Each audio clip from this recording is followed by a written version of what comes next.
असतो मा सद्गमय तमसो मा ज्योतिर्गमय मृत्योर्मा अमृतं गमय शांति शांति शांति।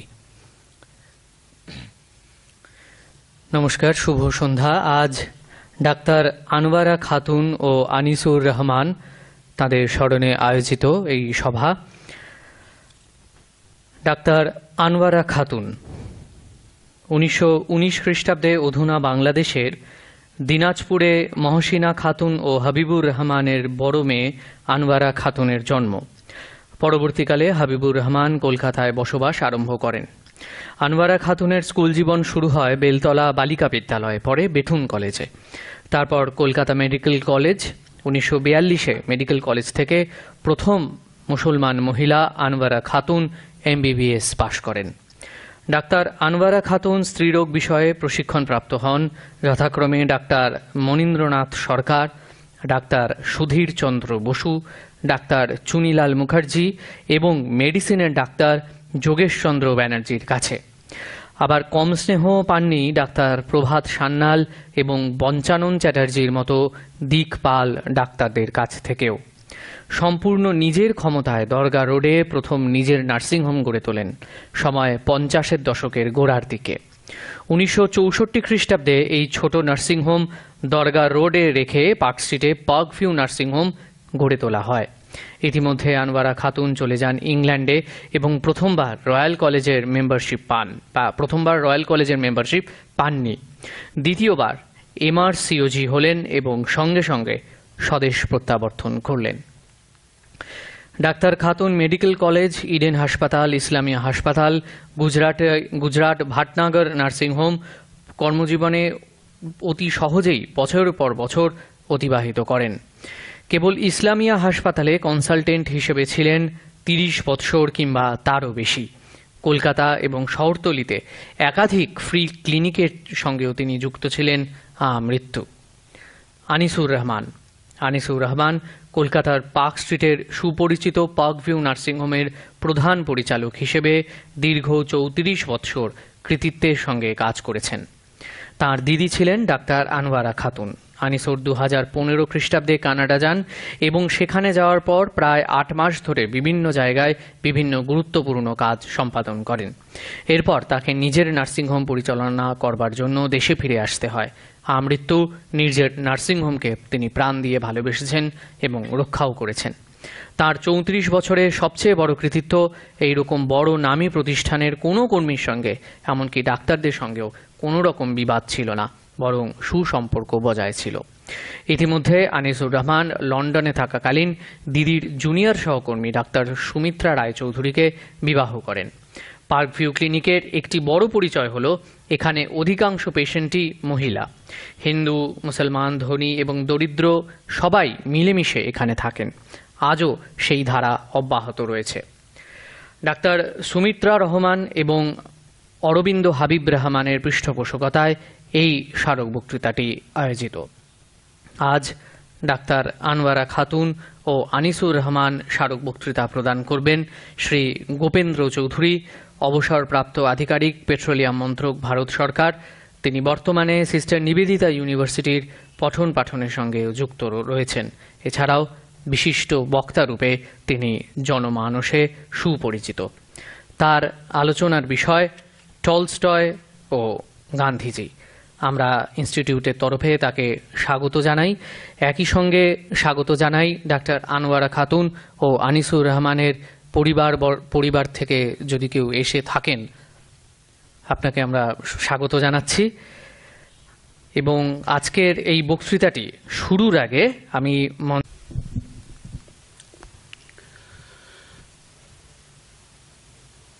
ওং সিন্নন্তু বিশ্বে অমৃতস্য পুত্তা আয় ধামানি দিব্যানি তস্তু।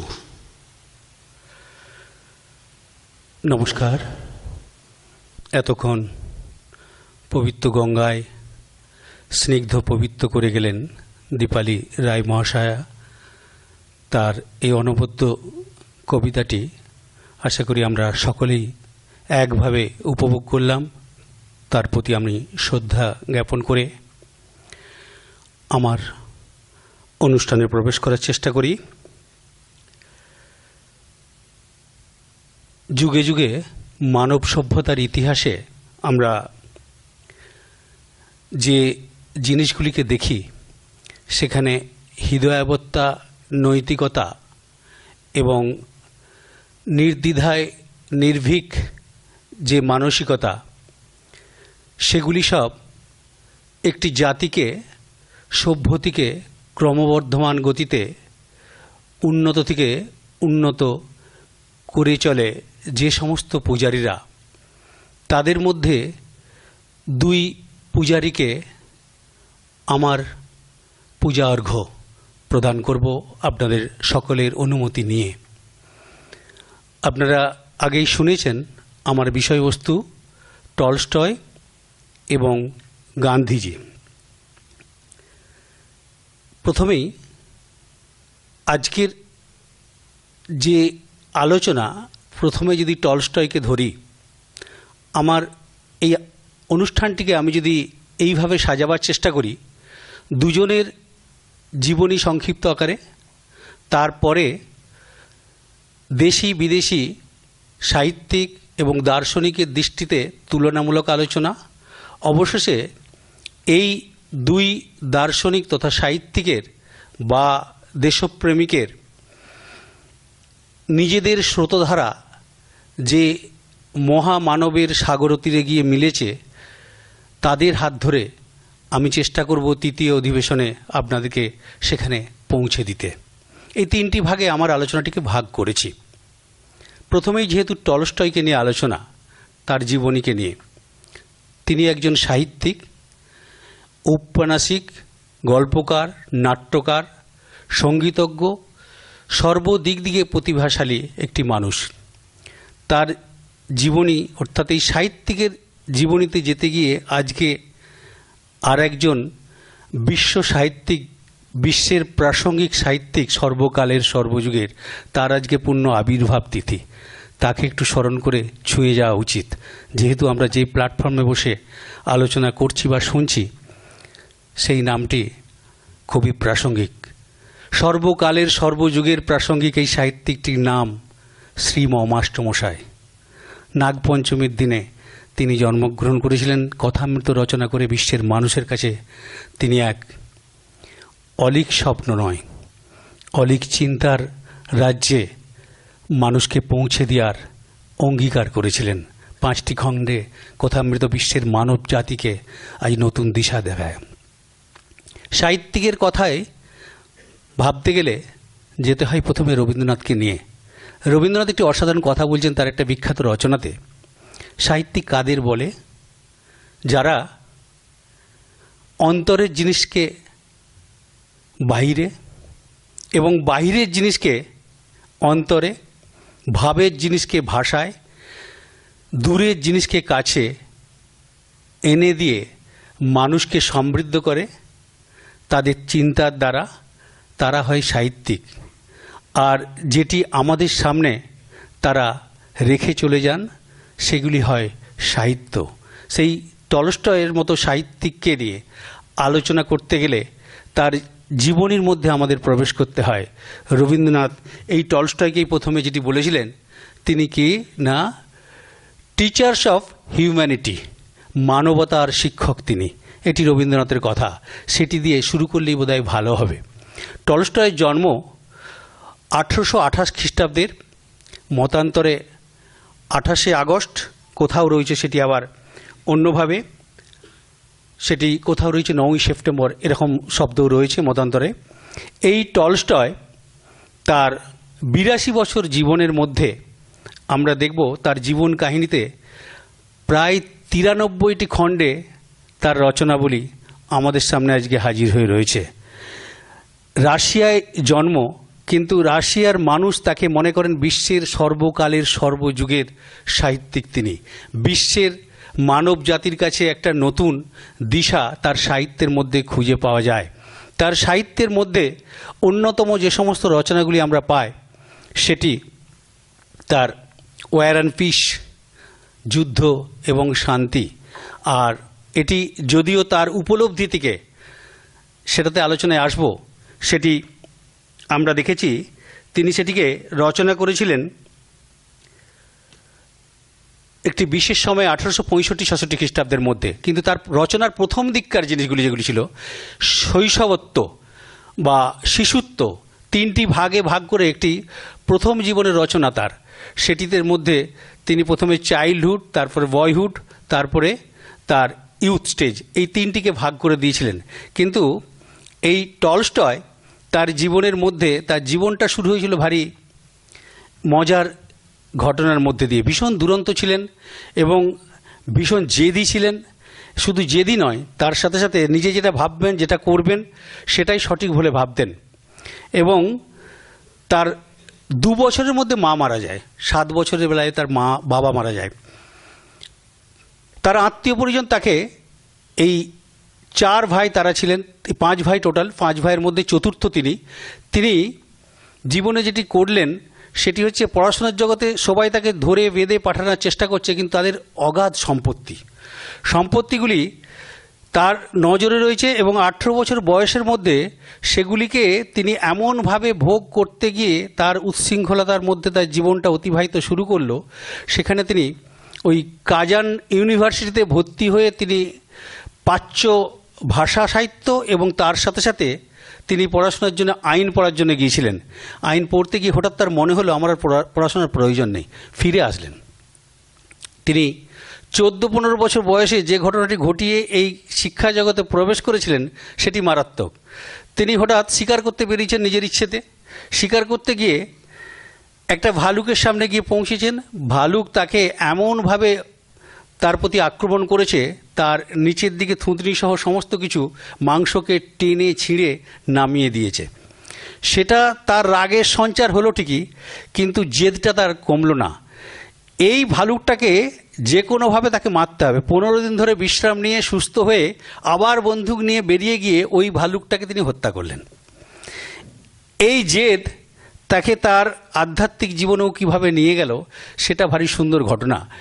এই খ্রিস্টান পরিবারে জন্মগ্রহণ করেছেন, কিন্তু খ্রিস্টানদের যে মতাদর্শ এবং পাদ্রীদের বিভিন্নভাবে মানুষের প্রতি যে অত্যাচার, পাদ্রীরা যেভাবে মানুষের উপরে ধর্মকে চাপিয়ে দেয়, সেগুলো তিনি একবারে বরদাস্ত করতে পারতেন না। তাই সংঘাত অবশ্যম্ভাবী।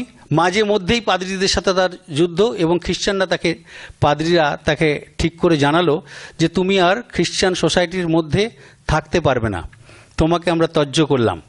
কিন্তু তিনি চিৎকার করে সমাজের সামনে বলতে শুরু করলেন, তোমরা যদি অন্যায় করে খারাপ আচরণ করে যিশুকে ব্যবসার মধ্যে এনে তোমরা ধর্ম প্রচার করতে থাকো, তাহলে আমি তোমাদের থেকে সহস্র গুণ বেশি ধার্মিক। এটি টলস্টয় বললেন। কিন্তু টলস্টয়ের জীবনের ওই 18 বছর বয়সে যেটি ঘটে গেল, ওই কলেজ জীবনের পর থেকে আমরা দেখব তার জীবনের বয়স যখন 18, তার ওই পৈতৃক জমি সমস্ত কিছু সম্পত্তির মালিকানা পেয়ে যে উচ্ছৃঙ্খল জীবনযাপন চলছিল, সেই সময় তিনি হঠাৎ নেশা ভাঙ করে নিজের মধ্যে শারীরিক পীড়নের শিকার হয়ে গিয়ে হাসপাতালে ভর্তি হলেন। শরীর অসুস্থ। সেখান থেকে সুস্থ হওয়ার জন্য কি করবেন, দিনরাত চিকিৎসার মধ্যে ডাক্তাররা বলছেন তুমি যদি উচ্ছৃঙ্খল জীবনের বাইরে না বেরিয়ে এসো, তাহলে কিন্তু তোমাকে জীবনের চরম ক্ষতিটি স্বীকার করে নিতে হবে। হঠাৎ তার অনুশোচনা হলো। সামনে পেলেন বেঞ্জামিন ফ্র্যাঙ্কলিনের একটি অসাধারণ জীবনী। এই বেঞ্জামিন ফ্র্যাঙ্কলিনের নাম আপনারা শুনেছেন, বিজ্ঞান জগতে বিশেষ পরিচিত। আমেরিকার স্বাধীনতা আগে এবং পরে 1706 সালে তার জন্ম। এই মানুষটি তিনি আমেরিকার যারা স্বাধীনতা এবং দেশের প্রথম দিকের প্রশাসকের দায়িত্ব পালন করেছিলেন, তার মধ্যে তিনি ওয়ান অফ দেম। এই বেঞ্জামিন ফ্র্যাঙ্কলিনের জীবনটির মধ্যে তিনি একটি জায়গায় লিখেছেন যে নিজের ভালো বা শুধরাবার জায়গা হচ্ছে নিজের অন্যায় খারাপ চিন্তাগুলো যদি নোট ডাউন করা যায়, সেগুলোকে পরে পরে নিজের মনন এবং স্মরণের মধ্যে দিয়ে তার বাইরে বেরিয়ে আসা যায়। টলস্টয় তার জীবনের প্রথম সন্ধিক্ষণটিতে পৌঁছালেন, যেন জীবনটাকে তিনি ঘুরে দেখার চেষ্টা করলেন। তখনই তিনি বাড়িতে ফিরে আসলেন।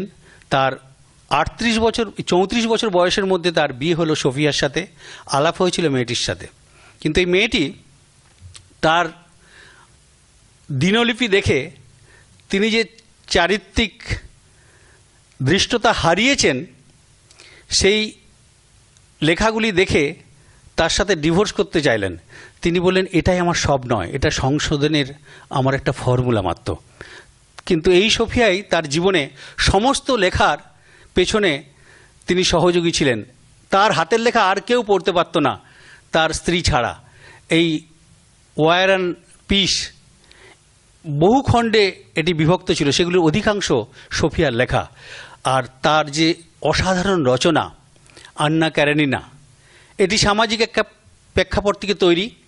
দুর্ভিক্ষ পীড়িত রাশিয়ার সামিয়ান বলে একটি জায়গা, সেখানে দুর্ভিক্ষের মধ্যে একদিন গিয়ে তিনি দেখতে পেলেন মানুষের কি অসহনীয় যন্ত্রণা, মানুষ খেতে না পেয়ে মারা যাচ্ছে।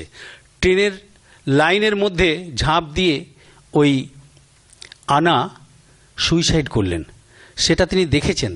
আসলে আনার কাহিনীর মধ্যে, এই জীবন কাহিনীর মধ্যে তিনি তার বাস্তব জীবনটাকে, নিজের জীবনটাকে তুলে ধরার চেষ্টা করেছিলেন টলস্টয়। তিনি ওই দুর্ভিক্ষ পীড়িত এলাকার মধ্যে থেকেও সবচেয়ে যেটি ভীষণ কষ্টদায়ক, আন্না একটি মানুষকে ভালোবেসে বিয়ে করলো, বিয়ে করার পর একটি সন্তান হলো, তাকে নিয়ে সুখে সংসার করছিল। হঠাৎ তার একটি আবার নতুন করে উপপতি তৈরি হলো। তার পেছনে ঘুরতে গিয়ে তার ছেলে এবং স্বামীকে সে ত্যাগ করলো। কিন্তু কিছুদিন কাটল, বাস্তব জীবনটা যে কত ভয়ঙ্কর সেটি আনা অনুভব করলেন, যে এটাই শেষ নয়, আরও আনন্দের জন্য আমরা একটা সময় পর্যন্ত এগোতে পারি, তারপরে আমাদেরকে নিজেদের নির্দিষ্ট লক্ষ্যের দিকে এগোতে হবে, বুঝতে হবে, ভাবতে হবে। আন্না দিশাহারা হয়ে গিয়ে নিজের সন্তানকে হারালো, স্বামীকে হারালো। দ্বিতীয় যে উপপতি, সেও আবার আরেকটি কাউকে সন্ধান করে বেড়াচ্ছিল। সেটা দেখে তার মনে কষ্ট হলো, যার জন্য আমার পুত্র এবং স্বামীকে ছেড়ে এলাম, সে আবার আমায় ছেড়ে চলে যাচ্ছে। আন্না সুইসাইড করলো। এই কাহিনীটা অসাধারণ কাহিনী। এটা বিশ্বের সমগ্র মানব জাতির কাছে একটা প্রেরণাদায়ক উপন্যাস। এটি রচনা করেছিলেন আমাদের টলস্টয় সাহেব। এই টলস্টয় তার বাবা মারা যাওয়ার পরে এবং স্কুল বা কলেজ জীবন থেকে ছেড়ে আসার পরে তিনি দাদার ইচ্ছেতে সৈনিক বিভাগে কাজ পেলেন, সেখানে কমান্ড্যান্ট র্যাঙ্কে পর্যন্ত পৌঁছে গেলেন। কিন্তু ওই ক্রেইয়ান বলে একটি জায়গা রয়েছে রাশিয়াতে, যুদ্ধের বিভিন্ন সময় সৈনিকদের বিভিন্ন জায়গায় যেতে হচ্ছে, কিন্তু ডিসিপ্লিন জীবনটাকে তিনি উপভোগ করছিলেন। কিন্তু ক্রেনিয়ায় গিয়ে সেখানে গিয়ে দেখলেন সেখানে যুদ্ধের মধ্যে মানুষের কি বিধ্বংসী অবস্থায় মানুষকে ধ্বংস করে দিচ্ছে। আপনাদের মনে থাকবে আর্নল্ড টয়েনবির কথা। সেই বিখ্যাত মানুষটি প্রথম এবং দ্বিতীয় বিশ্বযুদ্ধের সময় জার্মানির প্রথম তারাজারের বেড়ার মধ্যে দাঁড়িয়ে তাজা তরতাজা প্রাণগুলো যেভাবে অকালে ঝরে যাচ্ছে, সেগুলো দেখে তার মনে এত কষ্ট হচ্ছিল, তিনি তার জীবনের শেষ দিকে দ্বিতীয় বিশ্বযুদ্ধের সময় এই একই ঘটনা দেখে তিনি নিজেই স্বগতোক্তি করছিলেন যে কার পাপে, কার এই অশনি সংকেতে এতগুলো তাজা প্রাণ নতুন সূর্য দেখার সুযোগ পেল না। সেই মানুষগুলি আজকে যদি পরবর্তী প্রজন্মের কাছে যদি এই দায়িত্বহীনতার পরিচয় রেখে যায়, মানুষ কোনোদিন এই মানুষকে ক্ষমা করতে পারবে না। টয়েনবি তার বিখ্যাত রচনা দ্য কেস অফ হিস্ট্রি, সেই বইটির মধ্যে তিনি বর্ণনা করেছেন মানুষের আজকে আর কিছু প্রয়োজন নেই, শুধু প্রয়োজন শান্তি, মানসিকতার হৃদয়াবর্তার সাথে মানবিকতা। এটি যতক্ষণ না আসবে পৃথিবীর কোনোদিনই শান্তি আসবে না এবং পৃথিবী সুস্থ থাকবে না। আমরা এই টয়েনবির জীবনে তিনি দেখব ওই যে নিজের সংশোধনী ঘটল, তিনি গরিব চাষাদের নিয়ে খামার বাড়ি তৈরি করলেন, সেখানে চাষিদের নিয়ে থাকলেন। যারা জেলখানায় অপরাধী তাদের সুবিচারের জন্য প্রশাসনকে বাধ্য করলেন। একের পর এক সোশ্যাল অ্যাক্টিভিটিসগুলি তিনি এমনভাবে পালন করছিলেন, সেখানে একটি দার্শনিকের রূপ পাওয়া যায়। পরবর্তীকালে তিনি দেখা যাবে জীবনের শেষ দিকে, বিশেষ করে শেষ দশক, তার 1910 খ্রিস্টাব্দে শরীর চলে যায় আমরা জানি। 20 আগস্ট এরকম একটি দিনে, 20 নভেম্বর এরকম দিনে তার শরীর চলে যায়। তার আগে পর্যন্ত ওই শেষ দশকটি তার জীবনের সমস্ত উপলব্ধির যেন ঠিকানা। তিনি আস্তে আস্তে নিজের জীবনে অনেক ভালো ভালো বই সংগ্রহ করে নিজের জীবনকে যেভাবে সমৃদ্ধ করেছিল সেগুলি রাখা রইল আমার পরবর্তী ওই তৃতীয় অধিবেশনের জন্য। এইবার আমরা চলে আসি গান্ধীজির জীবনীতে। গান্ধীজির জীবনী আপনারা অনেকেই হয়তো অনেকটাই জানেন। গান্ধীজির জন্ম 1869 খ্রিস্টাব্দের 2রা অক্টোবর। ছেলেবেলা থেকেই পোরবন্দরে তার জন্ম, গুজরাটে। জন্মের পর থেকেই তার জীবনটা ভারী সুন্দরভাবেই আনন্দের সাথে কাটার কথা, কিন্তু তার এই পুতলিবাই মা, তিনি বৈষ্ণব ধর্মাবলম্বী, অহিংসা এবং সত্যবাদিতা তার মায়ের কাছ থেকে তার শিক্ষা। এই মা তাকে জীবনের পথটি দেখায়। তার জীবনের ইচ্ছে ছিল আইন পড়া, আইন নিয়ে গবেষণা করা, আইন চর্চা করা। লন্ডনে চলে যাবেন, কিন্তু তার আগে যেটি ঘটল দুর্ঘটনা, খেলার ছলে 13 বছর বয়সেই গান্ধীজির বিয়ে হয়ে গেল। শুধু বিয়ে নয়, বিয়ের পরে প্রথমে ভাবলো বোধহয় নতুন কাপড় জামা পরার এটি বোধহয় একটি উৎসব। 13, 14, 15 বছর পরেই তার প্রথম সন্তান হয়, মারা যায়। তারপরে 2টি সন্তান, বিশেষ করে হরিলাল এবং মণিলাল, তারা জন্মের পরেই গান্ধীজি 1888 খ্রিস্টাব্দে তিনি লন্ডনে পাড়ি দিলেন তার ওই আইনি পড়ার জন্য। সেখানে লন্ডনে 3 বছর কাটার পরে 1891 সালে তিনি আইনি পাশ করে ফিরে আসলেন 10ই জুন 1891 খ্রিস্টাব্দে। তার আইন চর্চায়, আইন ব্যবসা দেশে এসে প্রতিপত্তি লাভ করবে এরকম ধারণায় তিনি যখন অপেক্ষামান, তিনি প্রথমে বম্বেতে, তারপরে রাজকোটে গিয়ে চেষ্টা করলেন কিভাবে আইনি প্রসারতায় নিজের জীবনকে সমৃদ্ধ করা যায়। বেশ জমল না, আইনি ব্যবসাটা খুব একটা জমল না। অবশেষে দক্ষিণ আফ্রিকার একজন জাহাজ ব্যবসায়ী আবদুল্লাহ সাহেব, সে তাকে কোনোভাবে যোগাযোগ করে তাকে দক্ষিণ আফ্রিকার একটি ঠিকানা দিল। তার ভাইয়ের একটা বিশেষ ব্যবসার কাজে তার মতামত প্রয়োজন। সেই যে তিনি গেলেন, সেখানে গিয়ে ভারতীয়দের প্রতি সেখানকার মানুষদের যে অত্যাচার, এই শ্বেতাঙ্গ এবং কৃষ্ণাঙ্গদের মধ্যে যে একটা বিশাল সংঘর্ষ চলছে, গান্ধীজি সেখানে পৌঁছে গিয়ে তাদেরকে একটু সাহারা দেওয়ার জন্য সেখানে পৌঁছালেন। কিন্তু পৌঁছে সেখানে তিনি নিজের মতো করে প্রশাসনকে জানানো যে এটা অত্যাচার, অন্যায়, কার কাছে জানাবেন, তার অবলম্বন দাঁড়ালেন এই মানবতার আর এক পূজারী, যিনি টলস্টয়। তাকে চিঠি দিলেন, যদিও টলস্টয়ের সাথে গান্ধীজির কখনোই কিন্তু দেখা হয়নি। প্রথম চিঠি আমরা দেখব 1908 খ্রিস্টাব্দের 1 অক্টোবর গান্ধীজি চিঠি লিখছেন টলস্টয়কে। সেই চিঠিতে তিনি লিখছেন যে আমি বড় অসহায়, 3 বছর ধরে এই সাউথ আফ্রিকার আমরা যে জায়গাটিতে রয়েছি সেখানে এই কৃষ্ণাঙ্গদের প্রতি শ্বেতাঙ্গদের যে অত্যাচার, সেটার সহা যাচ্ছে না। পৃথিবীর মানুষের কানে, বুদ্ধিজীবীদের কানে আমি পৌঁছে দিতে চাই। সেটি পৌঁছে দেওয়ার জন্যই আমার এই চিঠি আপনার কাছে। সে বছর টলস্টয় 80 বছরের পদার্পণ উপলক্ষে বহু মানুষ তাকে চিঠি দিচ্ছিল, শুভেচ্ছা পাঠাচ্ছিল। গান্ধীজিকে তার পরিচয় নেই, চেনা নেই, কিন্তু তার এই অসাধারণ চিঠির মধ্যে মানুষের আকুতি, মানুষের কষ্ট টলস্টয়কে ভীষণভাবে বিঁধল। টলস্টয় মনে কষ্ট পেলেন এবং গান্ধীজি ওই চিঠিটার শেষে যে ভাষাটি ব্যবহার করেছিলেন, I am the servant, obedient servant of Tolstoy, এই কথাটি উল্লেখ করার ফলে গান্ধীজি তার কাছে নতুন মাত্রা পেলেন যেন। টলস্টয় তার উত্তর দিলেন চিঠিতে। 10ই অক্টোবর চিঠিটির উত্তর দিতে গিয়ে সেখানে তিনি লিখলেন, ঈশ্বরের কাছে প্রার্থনা করি তোমাদের এই কষ্ট, মানব জাতির কষ্ট, এটি একভাবে প্রকাশ হচ্ছে। কয়েকটি মানুষ, ভারতীয়দের কষ্টটাই কষ্ট নয়, এই কষ্টটা সমগ্র মানব জাতির কষ্ট। তাই তোমাকে বলবো, তোমরা আমার সাথে ঈশ্বরের কাছে প্রার্থনা করো, তার সাথে সমস্ত বুদ্ধিজীবীদের কাছে তোমাদের এই বার্তাটা আমার মাধ্যমেই পৌঁছে দাও। এরপরে সিরিজ অফ লেটার রয়েছে, আমরা দেখব গান্ধীজির সাথে তার চিঠিপত্র এবং বারবার তাকে বিভিন্ন দিকে উদ্বুদ্ধ করছেন। এবং গান্ধীজি তার মায়ের কাছ থেকে যে শব্দগুলি পেয়েছিলেন, অসহযোগ এবং সত্যকে সামনে রেখে জীবনটিকে এগিয়ে নিয়ে যেতে হবে এবং কোনোভাবে আমিষ খাবার না খেয়ে হিংস্র না হয়ে, পোরবন্দর বা গুজরাটের যে জৈনদের শিক্ষা সেটি মাথায় রেখে গান্ধীজি তার জীবনকে সুন্দরভাবে গড়ে তুলছিলেন। পাশ্চাত্যে গিয়েও তিনি মাছ মাংস ছুতেন না, পরবর্তীকালে ব্রহ্মচর্য জীবনযাপন করেন। কিন্তু সাউথ আফ্রিকা যাওয়ার পরেও গান্ধীজির আরও দুটি সন্তান হয়। সে দুটি নাম হচ্ছে, একজনের নাম হচ্ছে রামদাস, অপরটির নাম দেবদাস। ওই দেবদাসের পুত্র হচ্ছেন আমাদের এই যে কিছুদিন আগে যিনি আমাদের রাজ্যপাল হয়েছিলেন গান্ধীজি, এই গান্ধী তারই সন্তান ছিলেন। আমরা এই গান্ধীজির এই জীবনের মধ্যে চারটি সন্তান, যদিও গান্ধীজির কাছে কেউ থাকতেন না।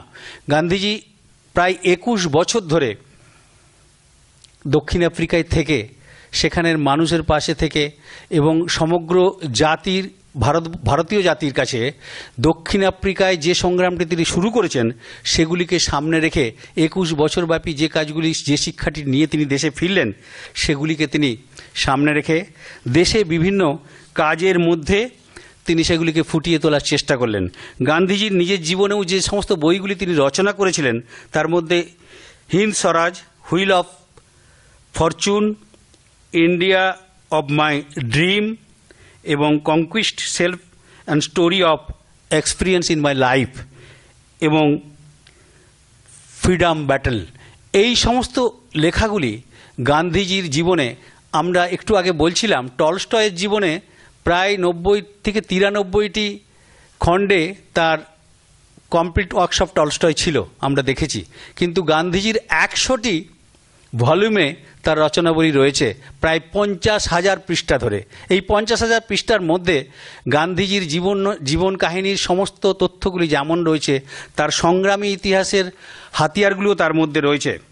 আমরা দেখব গান্ধীজি তার নিজের জীবনীকে সামনে রেখে বেশ কয়েকটি আন্দোলনকে সংগঠিত করেছিলেন। আপনারা জানেন গান্ধীজি 1915 খ্রিস্টাব্দে ফিরে আসার পরে 1917 খ্রিস্টাব্দ থেকেই তার শুরু হয়ে যায় ভারতবর্ষের স্বাধীনতা আন্দোলনে তার সমগ্র পরিকল্পনাটি গ্রহণ। এবং অবশ্যই এই সত্যাগ্রহ, অসহযোগ আন্দোলন এবং বিভিন্ন দিক দিয়ে কোনোভাবেই কোনো আঘাত না করে, যেটি আমাদের ভারতীয়দের কাছে অনেকের কাছে সেটি গ্রহণযোগ্যতা নয়। আপনারা জানেন যে গান্ধীজিকে নেতাজি সুভাষচন্দ্র বোস আইসিএস ত্যাগ করে 1921 খ্রিস্টাব্দের 16ই জুলাই গান্ধীজির কাছে প্রথম মিট করতে গেলেন, তার বন্ধু বান্ধব সকলেই নেতাজিকে ভৎসনা করলেন, তুমি কি পাগল হলে? আইসিএসের সুযোগ পাওয়ার পরে তুমি অমন সুযোগ ছেড়ে দিয়ে চাকরি, বিশাল অর্থ, সে সমস্ত ত্যাগ করে তুমি দেশের জন্য এই স্বাধীনতা আন্দোলনে যোগ দেওয়ার জন্য তুমি রাজনীতিতে যোগ দিচ্ছ? তার মা একমাত্র বলেছিল গান্ধীজির আদর্শে দেশ সেবায় নামবে। এটা তার মায়ের কথা। সেই মায়ের আদর্শকে সামনে রেখে নেতাজি যখন পৌঁছালেন বম্বেতে, তখন গান্ধীজি 16ই জুলাই 1921 খ্রিস্টাব্দে তাকে জানতে চাইলেন তুমি কি উদ্দেশ্যে আসছো, কি করতে চাইছো। সমস্ত ব্রিটিশদের বিরোধী সশস্ত্র বিপ্লব বা চরমপন্থী আন্দোলনের কথাগুলি যখন নেতাজি তাকে শোনালেন, তিনি সব শুনলেন, হাসলেন, তারপরে পাঠিয়ে দিলেন দেশবন্ধু চিত্তরঞ্জনের কাছে। 1921-22 আপনারা জানেন যে গান্ধীজি প্রদেশ কংগ্রেসের শুধু না ভারতবর্ষের জাতীয় কংগ্রেসের সভাপতি ছিলেন। সেই সময় চিত্তরঞ্জন কিন্তু কলকাতায় বাংলার জাতীয় কংগ্রেসের সভাপতি ছিলেন। গান্ধীজিকে চিঠি দেয়া বা তার কাছে এসে পৌঁছানোর অনেক আগেই চিত্তরঞ্জনের কাছে কিন্তু দুটি চিঠি তিনি দিয়েছিলেন মার্চ মাসে 1921 খ্রিস্টাব্দে এদেশে ফেরার আগে। আমি চাই দেশ সেবায় আত্মনিয়োগ করতে, আপনি আমার জন্যে কাজ এইগুলি রাখতে পারেন, আমি কোনো শিক্ষা প্রতিষ্ঠান চালাতে পারি, আমি কোনো কাগজ চালাতে পারি, আমি দেশের সেবায় আপনাদের পাশে থাকতে পারি, যেটি সম্ভব আমি সাংবাদিকতাও করতে পারি। নেতাজি এইসব কথাগুলি বলেছিলেন ঠিকই। গান্ধীজি তাকে পাঠিয়ে দিলেন এবং পরবর্তীকালে গান্ধীজিকে তিনি আদর্শের মতো মানতেন। গান্ধীজিকে সমস্ত ব্যাপারে নেতাজি চেষ্টা করতেন তাকে শ্রদ্ধার সাথে সমস্ত ব্যাপারে তার পরামর্শ নিতে, কিন্তু গান্ধীজিকে কোনোভাবেই রাজি করাতে পারতেন না। যে আপনারা সেই ইতিহাস জানেন, 1938 এবং 39 খ্রিস্টাব্দে যখন ভারতবর্ষের জাতীয় কংগ্রেসের প্রেসিডেন্ট নেতাজি হয়েছেন, তখন যেভাবে গান্ধীজি অসহযোগ করেছিলেন, এই চরমপন্থী ভাবনায় তিনি আদর্শে বিশ্বাস করতেন না। তাই গান্ধীজি ওকে কোনোভাবেই নিরস্ত করতে না পেরে তাকে দল থেকে বহিষ্কারের ব্যবস্থা পর্যন্ত করেছিলেন। আপনারা সেই ইতিহাস জানেন। কিন্তু নেতাজি সুভাষচন্দ্র বোস ফরওয়ার্ড ব্লক তৈরি করার পরেও তারপরেও কিন্তু গান্ধীজিকে বারবার চিঠি দিয়েছেন, আমার সমস্ত দলবল নিয়ে আপনার চরণতলে আমি সমবেত হতে পারি, দয়া করে আপনি নেতৃত্ব দিন। কিন্তু সে নেতৃত্ব যদি সঠিকভাবে না হয়, শুধু যদি কান্নার রোল করে আমরা তাদের ব্রিটিশকে ভিক্ষে চাই আমাদের স্বাধীনতা দাও, সে স্বাধীনতা আমাদের কাছে কোনো গ্রহণযোগ্যতা পাবে না। আর ব্রিটিশরা আমাদের দেশ ছেড়ে যাবেও না। তারা যে সুখে রয়েছে এ সুখ ছেড়ে তারা যাবে না। গান্ধীজি সেটা কিছুতেই মানলেন না। অবশেষে নেতাজি যা করার দেশ ছেড়ে চলে যাবেন ঠিকই। আমরা জানেন হলওয়েল মুভমেন্টের সময় 2রা জুলাই 1940 খ্রিস্টাব্দে রাইটার্স বিল্ডিংয়ের সামনে ওই মনুমেন্টটা ভাঙা এবং আরও অন্যান্য অ্যাক্টিভিটিসের জন্য নেতাজিকে গ্রেফতার করা হয়। ডিসেম্বর মাসে 1941 খ্রিস্টাব্দের ডিসেম্বর মাসের 23শে ডিসেম্বর শেষ চিঠি গান্ধীজিকে দিয়ে তিনি চেষ্টা করেছিলেন যে সমস্ত শক্তি দিয়ে আপনার সাথে আমি যুক্ত হতে চাই, দয়া করে। এটি মহাদেব বলে গান্ধীজির একজন প্রিয় পাত্র, তার হাতে চিঠিটি জেলের থেকে দিয়েছিলেন। সেই চিঠির উত্তরে গান্ধীজি তাকে 25 তারিখে তার উত্তর দিলেন যে our destination is same but our route is different. আমাদের নৌকা কখনো মিলিত হবে না, একই নদীতে গেলেও প্যারালালে যাচ্ছি, কিন্তু লক্ষ্যটা এক হতে পারে। এই গান্ধীজি কিন্তু নেতাজি সুভাষচন্দ্র বোসকে পেট্রিয়ট অফ পেট্রিয়টস বলে আখ্যা দিয়েছিলেন। পাশ্চাত্যে যাওয়ার পরে যখন পাশ্চাত্যের সমস্ত শক্তিগুলিকে একত্রিত করতে পেরেছিলেন নেতাজি, তখন কিন্তু গান্ধীজি বুঝতে পেরেছিলেন কত বড় ভুল করেছি। সেই গান্ধীজির নামে, নেহেরুর নামে আলাদা আলাদা তিনি আর্মি এক একটা উইংস তৈরি করেছিলেন। তাদের প্রতি কতখানি শ্রদ্ধাশীল ছিলেন নেতাজি সেটা তিনি দেখিয়েছিলেন। কিন্তু গান্ধীজি তারপরে বাধ্য হয়ে জনগণের চাপে ওই 42-এর বিপ্লবটি শুরু করেছিলেন। তারপরে তিনি জেলবন্দি হয়েছিলেন। আপনারা জানেন ওই আগস্ট বিপ্লবের কথা আপনাদের মনে থাকবে। নেতাজি তার জীবনের একটা নতুন গবেষণার ফলশ্রুতি বলতে পারেন। নেতাজিকে সমস্ত শক্তি তিনি দিয়েছিলেন ঠিকই, কিন্তু নেতাজির মতের সাথে তার মিল ছিল না। আমরা দেখব গান্ধীজি কি কি কাজগুলি করেছিলেন, তখন কি কি আন্দোলনগুলি করেছিলেন। আজকে ভারতবর্ষের স্বাধীনতার ইতিহাসে যদি দেখি, ব্রিটিশরা ওই বুয়ার যুদ্ধ এবং জুলু আন্দোলনে ব্রিটিশদের সহযোগিতা পর্যন্ত করেছেন গান্ধীজি। দক্ষিণ আফ্রিকা থাকা অবস্থাতেই 1908-09 খ্রিস্টাব্দে ব্রিটিশ সরকার গান্ধীজিকে স্বর্ণ পদকে ভূষিত করেছিল। যে ব্রিটিশকে তাড়াবার জন্য চতুর্দিকে দেশের মানুষ চেষ্টা করছে, সেখানে গান্ধীজি বুয়ার আন্দোলন এবং ওই জুলু আন্দোলনে ব্রিটিশদের প্রশংসা পাচ্ছেন তাদেরকে সমর্থন করার জন্য। একজন পাঠান যুবক দক্ষিণ আফ্রিকাতে, যখন গান্ধীজি 2বার জেলবন্দি হয়েছেন দক্ষিণ আফ্রিকাতেও, সেই জেল থেকে বেরিয়ে এসে একটি মসজিদের সামনে সমস্ত ভারতীয়দের যখন এককাট্টা করে একটি বক্তৃতার আসরে গান্ধীজি যখন কোনো কথা বলছেন, সবাইকে নাম নথিভুক্ত করে তারা যে ওই শ্বেতাঙ্গদের বিরুদ্ধে লড়বে তার জন্য একটা বিশাল লিস্ট করে নাম নথিভুক্ত হচ্ছে। সেই সময় একটি পাঠান যুবক দেখছেন, তার নিজের নামটা তিনি এখনও রেজিস্ট্রি করলেন আর আমাদেরকে সবাইকে রেজিস্ট্রি করতে বলছেন। রেগে গিয়ে পাঠান এমনভাবে গান্ধীজির প্রতি অত্যাচার করলো, গান্ধীজিকে হসপিটালে ভর্তি হতে হলো। বেশ কিছুদিন হসপিটালে ভর্তি পর্যন্ত ছিলেন গান্ধীজি। এই দক্ষিণ আফ্রিকাতে থাকার সময় গান্ধীজিকে এমনভাবে শিক্ষা গ্রহণ থেকে আরম্ভ করে আন্দোলনের মধ্যে তার জীবনটা সংগঠিত হয়েছিল, কিন্তু ভারতবর্ষের স্বাধীনতার জন্য এটা অস্বীকার করার উপায় নেই।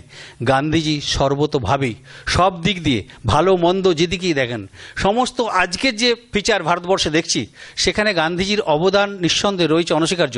কিন্তু কিছু কিছু হয়তো ভুল ডিসিশন রয়েছে, সেগুলো সব দিক দিয়ে থাকে। গান্ধীজি 1917-15 খ্রিস্টাব্দে দক্ষিণ আফ্রিকা থেকে ফিরে এসেই 17 সালেই আমরা দেখব তিনি ওই যেটি চম্পাহরণ সত্যাগ্রহ বিহারে নীল চাষের বিরুদ্ধে ব্রিটিশরা যেভাবে অত্যাচার করছিল চাষিদের জোর করে, সেখানে গান্ধীজি প্রতিবাদ মিছিল করে সেটা রোধ করার চেষ্টা করেছিলেন। অহিংসা প্রতিরোধের দৃষ্টান্ত স্থাপন করলেন। সেখানে ডান্ডি অভিযান করলেন। দেখলাম তিনি ওই একটি বিখ্যাত জায়গা গুজরাটের খেদা জেলায়, সেখান থেকে গান্ধীজি 24 দিন প্রতিদিন 10 কিলোমিটার করে হেঁটে হেঁটে লবণ আন্দোলনে গিয়ে অংশগ্রহণ করে ব্রিটিশদের বিরুদ্ধে লড়াইয়ের একটা নির্দিষ্ট লক্ষ্যে জনগণকে তিনি একাত্মবোধে যেন সমৃদ্ধ করলেন। প্রত্যেক ভারতবাসীর মধ্যে এই আন্দোলন সংঘবদ্ধ হচ্ছিল। তারপরে দেখা যাবে ভারত ছাড় আন্দোলন 1942 খ্রিস্টাব্দে, করেঙ্গে ইয়ে মরেঙ্গে, ডু অর ডাই, সেই ইতিহাস আপনাদের জানা আছে। গান্ধী আরউইন চুক্তি করলেন যাতে রাজনৈতিক বন্দীদের মুক্তি দেওয়া যায় ব্রিটিশদের কাছ থেকে, সেটা 1931 সালের 5ই মার্চ এটি করেছেন। দক্ষিণ আফ্রিকায় বর্ণ বৈষম্যের বিরুদ্ধে যে আন্দোলন, সেই ইতিহাস এতক্ষণ ধরে আমি বর্ণনা করছিলাম। অহিংসা ও সত্যের প্রচারে ব্রিটিশদের বিরুদ্ধে তিনি বিশ্ব জনশ্রদ্ধ হয়ে রয়েছেন। হিন্দু মুসলিমদের ঐক্যের প্রচেষ্টাও অক্লান্ত পরিশ্রম করেছেন। আপনারা জানেন জালিয়ানওয়ালাবাগ হত্যাকাণ্ডের পরে যেভাবে প্রচুর মানুষকে একটি জায়গায় ঘরের মধ্যে বন্দি রেখে মারা হয়েছিল, গান্ধীজি নিঃশব্দে নীরবে তার যেভাবে প্রতিবাদ করেছিলেন, হিন্দু মুসলমানকে এক করে নিয়ে, সেখানে ব্রিটিশরা স্তব্ধ হয়েছিলেন। এই নিঃশব্দে বিপ্লবের যেন তিনি কাণ্ডারি। খাদি ও স্বাবলম্বী চরখা কাটার অর্থনৈতিক উন্নতিতে আত্মনির্ভরশীলতা তার একটা চিরসঙ্গী ছিল। জাতির জনক আখ্যা দিয়েছিল কিন্তু এই ব্রিটিশরাই। যেন ব্রিটিশদের প্রতি তার একটা যেমন আন্দোলনের দিক রয়েছে, আবার সখ্যতাও ছিল, এটা বলা যেতে পারে অন্য দিক দিয়ে। এই গান্ধীজি জাতির জনক হোক আর যাই হোক, নিজের জীবনীর মধ্যে আমরা দেখব। এইবার বিশ্লেষণে আসি। কয়েকটি আন্তর্জাতিক মানের যারা বিশেষ করে গান্ধীজি এবং টলস্টয়কে নিয়ে চর্চা করেছেন, তাদের জীবনী লিখেছেন। তাদের মধ্যে থেকে গান্ধীজি এবং টলস্টয়ের মিল কোথায় এবং অমিল কোথায়, তাদের মধ্যে সাদৃশ্যতা কোথায়, অসাদৃশ্য কোথায়। প্রথমে আমাদের যেতে হয় রোমারোলার কাছে। একজন ফরাসি দার্শনিক, তিনি ভারতবর্ষের 3 জন মহাপুরুষের জীবনী রচনা করেছেন। আপনারা জানেন গান্ধীজি, বিবেকানন্দ এবং রামকৃষ্ণ। এবং টলস্টয়ের জীবনীও তিনি রচনা করেছেন 1911 খ্রিস্টাব্দে। এই রোমারোলা, যিনি 1866 খ্রিস্টাব্দে জন্ম, তার 1944 খ্রিস্টাব্দে তার শরীর যায়। আমাদের রবীন্দ্রনাথ 1913 খ্রিস্টাব্দে খুব সম্ভবত নোবেল পেয়েছিলেন। এই রোমারোলা তার দ্য খ্রিস্তব বলে একটি অসাধারণ রচনা লিখে 1915 খ্রিস্টাব্দে তিনি নোবেল পেয়েছিলেন। আমাদের দুর্ভাগ্য, গান্ধীজি এবং টলস্টয়কে নিয়ে আলোচনা করছি, এই দুজনেই 5 বার নমিনেটেড হয় শান্তি পুরস্কার পাওয়ার জন্য নোবেলের, কিন্তু কোনোবারেই তারা নোবেল পাওয়ার মনোনীত হতে পারেননি। এটি আমাদের কাছে দুর্ভাগ্যের বিষয়। টলস্টয় এবং গান্ধীজি কেউই নোবেল পাননি। এদের দুজনের মধ্যে মিল কোথায়, এটা যদি দেখি, গান্ধীজি যেমন টলস্টয়কে ভালোবাসতেন, টলস্টয়ও গান্ধীজিকে ভালোবাসতেন। কোন দৃষ্টিকোণ থেকে? না, তাদের দুজনের মধ্যে মানবিকতা, হৃদয়বত্তা, দেশাত্মবোধ এবং নৈতিক যে বিচারবোধ, যার দ্বারায় মানুষ একটি প্রকৃত মানুষ হতে পারবে, একটি দেশকে দেশের মূল লক্ষ্যের দিকে এগোতে পারবে, সেখানে টলস্টয় এবং গান্ধী কিন্তু এক ধারায় প্রবাহিত হয়েছে তাদের জীবনধারাটি। এবং গান্ধীজি টলস্টয়কে বলেছেন আমার জীবনের আধ্যাত্মিক শিক্ষক। ঋষি বলেছেন, কোথাও বলেছেন চিন্তায় তিনি চিন্তা নায়ক, চিন্তাবিদ। টলস্টয় 14ই ডিসেম্বর 1908 খ্রিস্টাব্দে একজন কানাডিয়ান বাঙালি তারকনাথ দাসকে একটি অসাধারণ চিঠি লিখছেন, যিনি মুক্ত হিন্দুস্তান পত্রিকার তিনি এডিটর ছিলেন। তাকে তিনি লিখছেন, ইংরেজরা ভারত দখল করেনি, ভারতীয়রা তথা আমরাই তাদেরকে এই সুযোগটা করে দিয়েছি। এটা টলস্টয় বলছেন।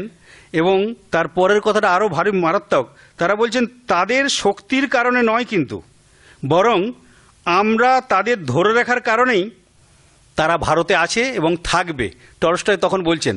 এবং গান্ধীজি এটাকে পূর্ণভাবে কিন্তু সমর্থন করেছেন, যে আমাদের মধ্যেই ওই ব্রিটিশ প্রীতি, উপঢৌকন পাওয়া, তাদেরকে সম্মান জানানো, ব্রিটিশদের পদলেহন করা, এগুলি আমাদের নিত্য নৈমিত্তিক ঘটনার মধ্যে যেন এসে পড়েছিল। এই ব্রিটিশরা এদেশে থেকেছেন ঠিকই, আমাদের আন্দোলনটা সঠিকভাবে সংগঠিত হয়নি বলেই তারা 200 বছর এদেশটিকে শাসন করেছেন। যদি গান্ধীজির ওই 42-এর বিপ্লব, নেতাজির আইনে সংগঠিত পাশ্চাত্য থেকে ফিরে আসার চিন্তাতে দেশকে যেভাবে নাড়িয়ে দিয়েছিল, না হলে হয়তো আরও 100 বছর ব্রিটিশরা এদেশে থাকতো, এটা অস্বীকার করার উপায় নেই। গান্ধীজি হয়তো ভারতীয়দের সমস্ত দিক দিয়ে সবাইকে একাত্ম বোধ করে তার চিন্তা, অহিংসা এবং সত্যাগ্রহ, এগুলিকে সামনে রেখে, তার সাথে সাথে অবশ্যই তার আধ্যাত্মিকতার একটা দিক ছিল, সেগুলিকে সামনে রেখে নেতাজি এবং আমরা পরবর্তীকালে অন্যান্য যারা সব স্বাধীনতা সংগ্রামী তারা সেগুলি স্বীকার করেছেন। গান্ধীজি আমাদের জীবনে একটা জিনিস অন্তত তিনি তৈরি করে দিয়েছেন, ভারতবর্ষের যে আধ্যাত্মিক চিন্তা ভাবনা সেটাকে সামনে রেখে ভারতবর্ষের মানুষদের প্রকৃত ভারতীয় হওয়ার একটা যেন স্বপ্ন জাগিয়ে তুলেছিলেন। সেটা ভালো হোক মন্দ হোক সময় বলবে, সময় বিচার করছে, কিন্তু আজকের দিনে স্বাধীন ভারতে আমরা দাঁড়িয়ে গান্ধীজির এই চিন্তাতে বিশ্বাস আজকে হয়তো অনেকে নাও করতে পারি যে গান্ধীজির এই চরম মানুষের প্রতি ভালোবাসার সাথে তার যদি অসহযোগ এবং সত্যাগ্রহের মধ্যে যদি পদলেহনকারী স্বাধীনতা ভিক্ষে না করতাম তাহলে বোধহয় দেশ আরও আগে স্বাধীন হয়ে যেতে পারত। কিন্তু আমরা যদি দুদিক বিশ্লেষণ করি দেখব গান্ধীজি কিন্তু পূর্ণ স্বাধীনতা চাননি, স্থায়িত্ব শাসন চেয়েছেন, এটা মানতে হবে। তাই এই সমস্যাগুলো ছিল। ইংরেজ দয়া করে ভিক্ষে করে আমাদেরকে স্বাধীনতা দিয়ে চলে যাবেন, এটাই আমাদের মধ্যে ছিল। কিন্তু এই আধ্যাত্মিকতা, মানবিকতা, নৈতিক মূল্যবোধের উপর টলস্টয় তার লেখায় বারবার আমাদেরকে দিশা দিয়েছেন। তার গান্ধীজির সাথে তার মিলটা কোথায়? এদিক দিয়ে তাদের দুজনের মিল রয়েছে। তারা দুজনেই কিন্তু এই কাজটা করেছেন। এই মানবিকতা, হৃদয়বত্তা এবং অহিংসা ভাব এগুলি কিন্তু দুজনেই সমানভাবে প্রাসঙ্গিক হয়ে রয়েছেন। সামাজিক ন্যায় বিচার, দুর্বলের নিপীড়ন, মানুষের অধিকার মিলে সেগুলোকে নিজেদের জীবনে সঙ্গী করে পাশের মানুষটির পাশে থাকা, এগুলো গান্ধীজি এবং টলস্টয়ের অনেকটাই এক। গ্রামীণ জীবনে চাষাদের সঙ্গে থেকে, শ্রমিকদের সাথে থেকে তাদের দুঃখ কষ্ট অনুভব করা, এটা গান্ধীজি আর টলস্টয়ের একই। আমরা দেখব গান্ধীজি যখন দক্ষিণ আফ্রিকায় রয়েছেন, টলস্টয়ের নামেই তিনি 1910 খ্রিস্টাব্দে একটা ফার্ম তৈরি করছেন। সেখানে বিশাল জায়গা পেয়েছেন, সেখানে সবজি তৈরি হচ্ছে।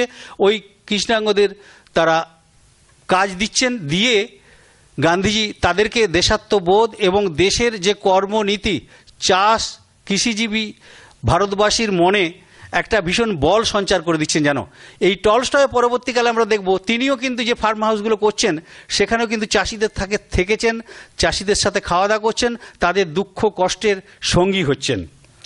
এবং সবচেয়ে মজার ব্যাপার, তারা এই সমস্যাগুলির সাথে গান্ধীজি যেমন শুধু হিন্দু ভারতীয় সংস্কৃতি ঐতিহ্যের প্রতি শ্রদ্ধাশীল ছিলেন, সেখানে টলস্টয় কিন্তু খ্রিস্টান হলেও তিনি চার্চের বাইরে গিয়ে গোঁড়ামির বিরুদ্ধে আধ্যাত্মিকতার উপর জোর দিয়েছেন। এই জীবনযাত্রায় আমরা দেখেছি গান্ধীজি খুব সরল স্বাভাবিক জীবনযাপন করেছেন এবং বিলাসিতা কিছু তার জীবনে ছিল না। কিন্তু টলস্টয়ের প্রথমের দিকের জীবনে তার কিন্তু এই বিলাসিতা ছিল উচ্ছৃঙ্খল জীবনের মধ্যে। আমরা দেখেছি যখন পরে তিনি যখন ওই চাষাদের সাথে মিশে নিজের জীবনটাকে চাষিদের সাথে মিলিয়ে দিয়েছেন এবং মানবিকতার দিক দিয়ে, হৃদয়াবত্তার দিক দিয়ে মানুষের সাথে তিনি মিশে গেছেন, তখন তিনি চাষাদের পোশাক পরছেন এবং এমনকি নিজে জুতো তৈরি করেছেন, সেই জুতো পরেছেন, খাওয়া দাওয়া নিজে রান্না করে খেয়েছেন। টলস্টয়ের জীবনে এই ঘটনাগুলো ভীষণ আমাদেরকে নাড়া দেয়। টলস্টয়ের জীবনে, গান্ধীজির জীবনে এইসব মিলগুলি যেমন পায়, আবার একদিক দিয়ে দেখব দুটি দিকে। গান্ধীজির জীবনে 4টি সন্তানের কথা বলছিলাম, বৈবাহিক জীবনে গান্ধীজির 4টি সন্তান ছিল, কিন্তু টলস্টয়ের 14টি সন্তান ছিল। এখানে একটু গরমিল ছিল। কিন্তু গান্ধীজি নিজের জীবনে এই 4টি সন্তানকে যেমনভাবে লালন পালন করেছেন, তার কস্তুরবা তার স্ত্রী, এই যে সবরমতী আশ্রম, যেটিকে সত্যাগ্রহ আশ্রম বলা হয়, সেই আশ্রমটিতে তিনি প্রায় বাকি 15 বছর অনেক দিন ধরেই কাটিয়েছেন। 15 বছরের বেশি তো কম নয়, 17 থেকে 31 সাল পর্যন্ত কাটিয়েছেন, 14 বছর প্রায় কাটিয়েছেন। কিন্তু কস্তুরবা দেবী তিনি অল্প বয়সে গান্ধীজির সাথে বিয়ে, তার জীবনের সাথে মিশে গিয়ে তার আদর্শ, সত্যবাদিতা, অহিংসা এগুলিকে সামনে রেখে নিজের জীবনে গান্ধীজির উপযোগী হয়ে যাওয়ার চেষ্টা করেছেন। একটি স্ত্রী স্বামীর সাথে যখন প্যারালালি হাঁটেন তখন ওই স্বামীর কাজটা অনেকটা হালকা হয়ে যায়।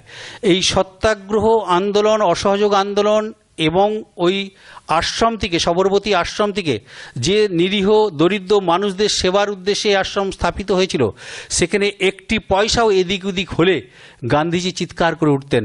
4টি পয়সা রেখে দিয়ে একবার 200 টাকার মতো সংগ্রহ হয়েছিল, তা থেকে 4টি পয়সা লুকিয়ে রেখেছিলেন, সরিয়ে রেখেছিলেন কোনো একটি কারণে। সেটা জানার পরে যেভাবে গান্ধীজি ওই কস্তুরবা দেবীকে ভৎসনা করেছিলেন, সেটা ভাবলে অবাক হয়ে যেতে হয়। তিনি তার গয়নাগুলো পর্যন্ত বিক্রি করে দিয়েছিলেন, দিয়ে ওই সবরমতী আশ্রমে মানুষের সেবায় আত্মনিয়োগ করেছিলেন। এবং 2বার তিনিও জেল খেটেছেন। তাই স্ত্রীকে সমানভাবে তার এই আদর্শে আদর্শিত করেছেন গান্ধীজি, সেই ইতিহাস আমরা পাই। টলস্টয় তার জীবনে, তার রচনার মধ্যে মানুষের মনে জায়গা করে নিয়েছেন আমরা দেখেছি সাহিত্যের মধ্যে দিয়ে। আর গান্ধীজি তার রচনার থেকে সবচেয়ে বড় কথা তার বক্তৃতা এবং মানুষের পাশে থাকা, মিছিলে হেঁটে মানুষকে তিনি চিরসঙ্গী করে গেছেন। আমরা এইবার চলে আসব আমার শেষ পর্যায়ে, 3য় অধ্যায়টিতে। 3য় অধ্যায়ে আমি কি বলেছিলাম? আমি বলেছিলাম এই যে 2 মহাপুরুষ বা মহাদার্শনিক, দেশীয় যে বিদেশীয় বা দেশীয় সমস্ত প্রভাব বিস্তার তাদের জীবনগুলির সামনে, নৈতিকতা, মানবিকতা, হৃদয়বর্ততা সমস্ত কিছু সামনে রেখে আধ্যাত্মিকতা, মনুষ্যত্ববোধ এবং সভ্যতা এবং সংস্কৃতি রূপী যে নদীগুলো প্রবাহিত হয়ে যে মহাসমুদ্রে মিলিত হয়, এখন আপনাদেরকে আমি ওই 2 মহারথীর এই মহামানবতার 2 নদীটিকে নিয়ে তাদের হাত ধরে মহাসাগরে পৌঁছাবো, সেখানে আপনাদের পৌঁছে দেওয়ার চেষ্টা করব। আমরা যে প্ল্যাটফর্মে আলোচনাটি করছি, রামকৃষ্ণ বিবেকানন্দ ভাব আন্দোলনের একটি পীঠস্থান, স্বামী শিবানন্দজি রামকৃষ্ণ মঠ মিশনের 2য় প্রেসিডেন্ট নামে এই হলটি। সেইখানে দাঁড়িয়ে আমাকে অবশ্যই 3য় অধ্যায়ে ওই মহাসাগরে পৌঁছাতে হবে। অবশ্যই আমার নিজের চিন্তায় নয়, ওই 2 মহাপুরুষের চিন্তাতে আমি যাব আমাদের সেই মহাসাগরে। টলস্টয় তার জীবনের শেষ দশকটির কথা বলছিলাম। আধ্যাত্মিকতায় মরা, মানবিকতায় ভরা, হৃদয়াবত্তায় ভরা, নৈতিক শিক্ষার তিনি পথপ্রদর্শক রূপে যেভাবে জীবনটিকে তিনি উপভোগ করছিলেন, শেষ 10 বছর ধরে তিনি তার সেই উপভোগের চরম জায়গায় পৌঁছাতে পেরেছিলেন। তিনি পড়েছিলেন, বিবেকানন্দের জন্ম 1863 খ্রিস্টাব্দে, টলস্টয়ের জন্ম আমরা বললাম 1828 খ্রিস্টাব্দে, গান্ধীজির জন্ম 1869 খ্রিস্টাব্দে, আর শ্রীরামকৃষ্ণ দেবীর জন্ম টলস্টয়ের থেকে তিনি 8 বছরের ছোট। শ্রীরামকৃষ্ণদেব 8 বছর ছোট টলস্টয়ের থেকে। 1836 খ্রিস্টাব্দে শ্রীরামকৃষ্ণদেবের জন্ম। কিন্তু তাদের জীবনী, তাদের ভাবপ্রবাহ, স্বামী বিবেকানন্দের রাজযোগ পড়ে টলস্টয়ের জীবনটা পুরো ঘুরে গিয়েছিল ওই 10 বছর। তিনি শ্রীরামকৃষ্ণদেবের প্রায় বাছা বাছা 100টা বাণীকে সংগ্রহ করেছিলেন। তিনি ভেবেছিলেন একটা আলাদা উপন্যাস লিখবেন শ্রীরামকৃষ্ণদেবের জীবনকে সামনে রেখে। শ্রীরামকৃষ্ণদেবের জীবনকে তিনি পেয়েছিলেন একজন বিখ্যাত মানুষ, আলেকজান্ডার শিপম্যান। তার কাছ থেকে তিনি শ্রীরামকৃষ্ণদেবের জীবনী সম্পর্কে অনেক তথ্য পেয়েছেন। তিনি 1906 খ্রিস্টাব্দে এগুলি তাকে পৌঁছে দিয়েছিলেন ওই শিবমায়। তিনি তার টলস্টয় অ্যান্ড ইন্ডিয়া বলে একটি বিখ্যাত গ্রন্থ রয়েছে, সেখানে তিনি লিখছেন যে শ্রীরামকৃষ্ণদেবের 100টি বাছা বাছা বাণী, যেগুলি মানব জীবনের সমগ্র সত্তাটিকে তার বাস্তবিক জীবন থেকে আধ্যাত্মিক জগতে প্রবেশের দ্বারটিকে উন্মুক্ত করে দিতে পারে, সেই চিন্তার দিশারি ভগবান শ্রীরামকৃষ্ণদেবের কাছে পৌঁছে দেওয়ার জন্য আমাকে যে কাজটি করলেন এই আলেকজান্ডার শিপম্যান, সে আমার কাছে চির নমস্য হয়ে থাক। এ সন্ধানটি যদি না পেতাম, টলস্টয় বলছেন, আমার জীবনের সার্থকতা, পরিপূর্ণতা লাভ করতো না। আমার মৃত্যুর পরেও আমি হয়তো শান্তি পেতাম না। এবং পরবর্তীকালে তিনি যে 1910 খ্রিস্টাব্দে আধ্যাত্মিক চিন্তার সাথে সাথে ঋষিতে পরিণত হয়ে গেছেন টলস্টয়, সেটা অনুভব করেছিলেন শ্রীরামকৃষ্ণদেবের এই বাণীগুলি পড়তে পড়তে। এইবার আসি গান্ধীজি। গান্ধীজি শ্রীরামকৃষ্ণদেবের জীবন সম্পর্কে বলতে গিয়ে তিনি বলছেন, এটি কর্মে রূপায়িত এক ধর্মের কাহিনী। যারা শ্রীরামকৃষ্ণদেবের জীবন প্রবাহের মধ্যে প্রবেশ করবে তারা অবশ্যই ঈশ্বরের সন্ধান পাবে, ঈশ্বরকে দর্শন করতে পাবে। আমাদের মনে হয় প্রত্যেকের ওই শ্রীরামকৃষ্ণদেবের জীবন প্রবাহের মধ্যে তার কর্মময় জীবনটির, ধর্মময় ইতিহাসটির সন্ধান করা আমাদের প্রত্যেকের উচিত। টলস্টয়ের ওই জীবনীর মধ্যে তার যে 93টি খণ্ড রয়েছে তার মধ্যে 54তম খণ্ডেতেও তিনি 135 পাতাতে এই কথাগুলিকে তিনি শ্রদ্ধার সাথে স্বীকার করেছেন। এবং শ্রীরামকৃষ্ণদেব সম্পর্কে তিনি আরও একটি কথা বলছেন যে দেবত্বের যদি সন্ধান করতে হয় একটি মানুষের মধ্যে, সেই দেবত্বের সন্ধান আপনারা শ্রীরামকৃষ্ণদেবের জীবন চরিত্রের মধ্যে না গেলে সেটি খুঁজে পাবেন না। আর শেষ করি বিবেকানন্দের জীবনী সম্পর্কে এই গান্ধীজির কথাগুলি দিয়ে। আমরা জানি 1921 খ্রিস্টাব্দের 6ই ফেব্রুয়ারি বিবেকানন্দের জন্মতিথিতে গান্ধীজিকে সভাপতি করা হয় বেলুড় মঠে। তিনি বেলুড় মঠে পৌঁছে বিবেকানন্দের সম্পর্কে বক্তৃতা দিতে গিয়ে তিনি বলছেন যে আমার জীবনে এই বিশাল কর্মপ্রবাহের বিবেকানন্দের রচনাবলী আমি বারবার পড়েছি। যতবার পড়েছি আমার দেশাত্মবোধ তত বেড়ে গেছে। আপনারা যারা আজকের দিনে এখানে উপস্থিত হয়েছেন বেলুড় মঠে, সেদিনের কথা বলছেন, যারা আজকের দিনে এখানে উপস্থিত হয়েছেন, কলকাতা তার জন্মশহর, তার ইচ্ছে ছিল, তার স্বপ্ন ছিল পৃথিবীর মানুষ এই বাংলা তথা ভারতবর্ষের যুবকদের দ্বারাই তাদের নির্দিষ্ট লক্ষ্যে পৌঁছাবে। তার গভীর আশাকে আপনারা বাস্তবায়িত করুন। খালি হাতে কেউ ফিরে যাবেন না। যারা এখানে এসেছেন তারা বিবেকানন্দের বাণী, তার ইচ্ছাকে পূরণ করার স্বপ্নটি নিয়ে বাড়ি ফিরবেন। আমার আলোচনা সময় বলছে আমায় থামতে হবে। আপনারাও আশা করি আজকের আলোচনা থেকে যা পেলেন তার মধ্যে যেটি আপনাদের ভালো লেগেছে সেটিকে নিয়েই আপনাদের জীবনকে সমৃদ্ধ করুন। এই কটি কথা বলে সকলের প্রতি শ্রদ্ধা রেখে আমার আলোচনা শেষ করি। ওং অসতো মা সদ্গময় তমসো মা জ্যোতির্গময়। ওং শান্তি শান্তি শান্তি হরি ওং তৎসৎ। শ্রীরামকৃষ্ণার্পণমস্তু।